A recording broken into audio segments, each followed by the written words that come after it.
If you think altar servers are just helpers at Mass, listen closely, because their story began in darkness, danger, and even blood. And after you hear this, you'll never look at an altar server the same way again. Imagine walking through a cold underground tunnel. The walls are rough. Oil lamps flicker weakly in the darkness. You hear whispers, trembling prayers, and careful footsteps trying not to echo. This was the early church.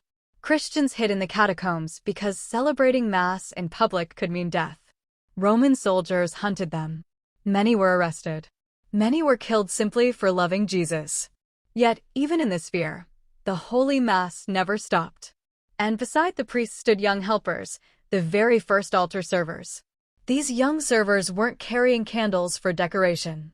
They held lamps so the priest could read the scriptures.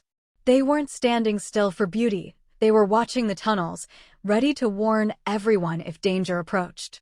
And when soldiers came, they hid the sacred vessels under their clothing, held the Eucharist close to their hearts, and some even died protecting it.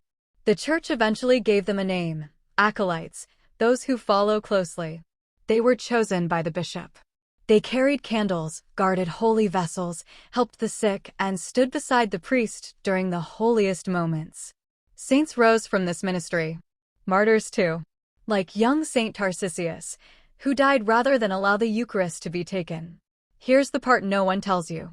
Every time an altar server kneels at the altar today, every time they lift a candle, every time they stand beside the priest, they are continuing a 2,000-year-old tradition born in persecution. The candles today come from the lamps of the catacombs.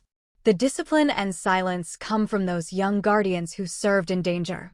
If this opened your eyes, like, share, and follow for more Catholic wisdom. Bishop, cut the camera.